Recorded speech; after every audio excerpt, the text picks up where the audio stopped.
ज्ञान यज्ञ की इस अनोखी कक्षा में आपका स्वागत है। मैं हूं आरती। चलिए शुरू करते हैं आज का अध्याय। MS पावरपॉइंट 2007 के इस अध्याय में हम सीखेंगे टेबल इंसर्ट करना और चार्ट इंसर्ट करना। अभी हमने आपको नई स्लाइड लाना, स्लाइड्स बनाना, उसमें एनिमेशन देना आदि सारी चीज़ें सिखाई।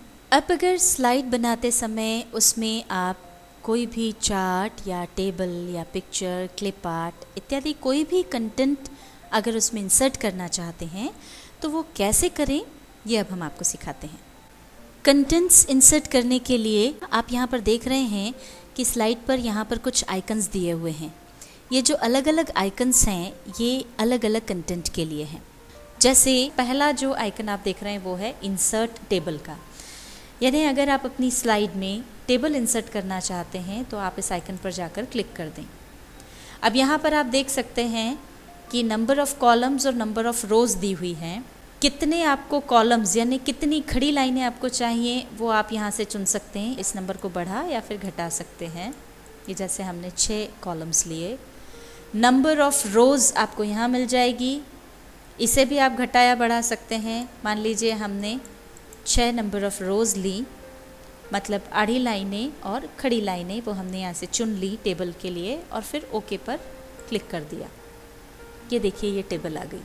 ये है इसकी लाइन और ये जो आपको डॉट्स दिख रहे हैं या बिंदु दिख रहे हैं, ये यहाँ से आप इसका साइज़ बढ़ा या घटा सकते हैं। ये इस तरह से आपने इसको बड़ा कर लिया, आप इसको छोटा भी कर सकते हैं। और अगर आपको ये टेबल मूव करनी हो तो आप इसे मूव भी कर सकते हैं। उसके लिए ये जो इसकी बॉर्डर लाइन है उस पर पॉइंटर रख करके आप इसे ड्रैग कर लीजिए। जहाँ आप इस टेबल को ले जाना चाहेंगे वहाँ ये टेबल चली जाएगी। अब जैसे ही आप टेबल इंसर्ट करते हैं तो आप यहाँ पाएंगे कि यहाँ पे टेबल स्टाइल्स आ जाते हैं। ये टेबल स्टाइल्स में आपको अलग अलग कलर के स्टाइल्स मिल जाएंगे, अलग अलग रंग मिल जाएंगे, उनका स्टाइल अलग अलग मिल जाएगा। ये जब आप डाउनवर्ड एरो पर मोर पर क्लिक करेंगे तो ये इतने सारे स्टाइल्स हैं। अगर आप लाइट कलर्स चाहते हैं तो आपको लाइट मिल जाएगा, मीडियम चाहते हैं तो ये आपको मीडियम मिल जाएगा। अगर आप डार्क कलर्स चाहते हैं तो ये डार्क भी मिल जाएंगे। जैसे आपने ये चुना तो ये देखिए आपकी टेबल इस तरह से आ गई। इसमें अलग से आपको कलर भरने की ज़रूरत नहीं है, टेबल स्टाइल्स में से आप ये खुद चुन सकते हैं।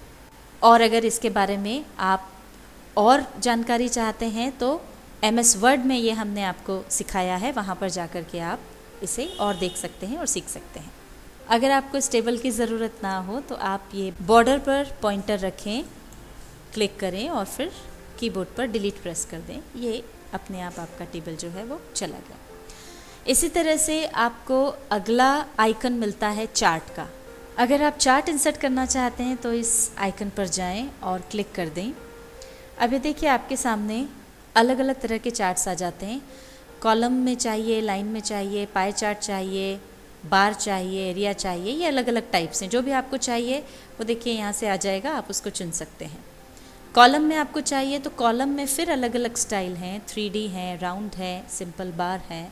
जैसा भी चार्ट आप चाहते हैं वो आप ले सकते हैं। मान लीजिए हमने ये चुना, इस पर क्लिक किया और ओके कर दिया। ये देखिए ये हमारे सामने चार्ट आ गया। अब यहाँ आप देख सकते हैं कि जो डेटा हमारे पास यहाँ है उसके हिसाब से ये चार्ट आ गया है। मान लीजिए आप चाहते हैं कि आपकी स्लाइड पर MS Excel में जो आपने काम किया है उस काम को आप चार्ट के रूप में स्लाइड पर शो करना चाहते हैं, तो उसके लिए आप ये ऑफिस बटन पर जाएं, क्लिक करें और यहाँ से रिसेंट डॉक्यूमेंट्स आ जाएंगे। इसमें अगर आपकी वो फ़ाइल हो तो ठीक है, नहीं हो तो ओपन फाइल पर जा कर के और आप उसको लेकर आ सकते हैं। ये हमारे पास यहाँ पर फाइल डली हुई है, इस पर हमने क्लिक किया। अब यहाँ नीचे आप देख सकते हैं वर्कशीट्स हैं। जिस भी शीट पर आपका काम है वो शीट आप देख लीजिए। ये हमको शीट 3 पर हमारा काम मिल गया है। अब इस डेटा को आप सिलेक्ट करके कॉपी कर लीजिए। ये हमने राइट क्लिक से उसको लेकर आए, कॉपी किया और अब हम वापस हमारा जो पुराना डेटा था वहाँ गए, उसको सिलेक्ट किया, उसको हमने डिलीट कर दिया अब यहाँ पर राइट क्लिक करके पेस्ट ऑप्शन चुनेंगे और इसे पेस्ट कर देंगे। पेस्ट का ऑप्शन क्लिक करने पर अगर इस तरह का डायलॉग बॉक्स अगर आता है जिसमें वो पूछता है do you want to replace the contents of the destination cell, जहाँ आप ये डेटा पहुँचाना चाहते हैं वहाँ का जो कंटेंट है उसको आप रिप्लेस करना चाहते हैं क्या, अगर वो इस तरह से पूछता है तो आप यस पर क्लिक कर दें तो ये अपने आप यहाँ पर आ जाएगा। तो अब जो आपने डेटा यहाँ चुना है जो आपके पास MS एक्सेल में था उसके अकॉर्डिंगली यहाँ पर चार्ट आ गया है। अब इसको आप अपनी ओरिजिनल फॉर्म में देखना चाहते हैं तो ये इसको आप हटा दीजिए, क्लोज कर दीजिए और ये देखिए ये अब आपकी स्लाइड पर पूरा चार्ट आ गया है। यहाँ पर देखिए चार्ट के साथ ही चार्ट स्टाइल्स आ जाती हैं, इसमें ये अलग अलग स्टाइल दी हुई हैं। आपको अगर और देखना हो तो मोर पर जाकर आप देख सकते हैं। अब इसमें से जिस भी स्टाइल को आप चुनना चाहते हैं वो स्टाइल आप चुन सकते हैं। मान लीजिए आपने ये लिया तो ये देखिए आपका चार्ट इस स्टाइल में आ जाएगा। अब यहाँ पर देखिए चार्ट लाते से ही आपको चार्ट टूल्स जो हैं वो यहाँ पर आपको नज़र आने लगेंगे। इसमें से ये है चेंज चार्ट टाइप। अगर आपको चार्ट का जो टाइप है वो बदलना हो तो आप इस पर क्लिक कर दें तो वापस आप इस पर आ जाएंगे, ताकि अगर आपको कॉलम की जगह लाइन चार्ट चाहिए, पाई चार्ट चाहिए तो आप उसे फिर चेंज कर सकते हैं। नहीं करना हो तो इसे हटा दें।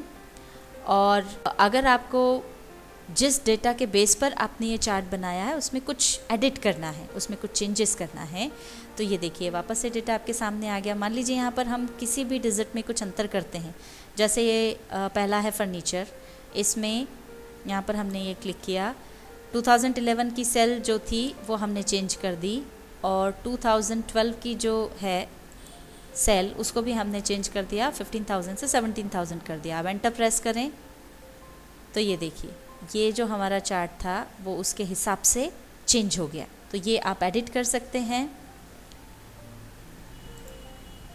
और आप देखिए यहाँ पर आपको क्विक लेआउट मिलता है। ये जो लेआउट चार्ट का है इसको अगर आप चेंज करना चाहते हैं तो ये मोर के ऑप्शन पर जाएं। ये देखिए अलग अलग तरह के जो लेआउट्स आपके सामने आ गए। अब इसमें से कोई भी आपने मान लीजिए लेआउट चुना तो ये देखिए आपका चार्ट इस तरह से अलग ही स्टाइल में आ गया।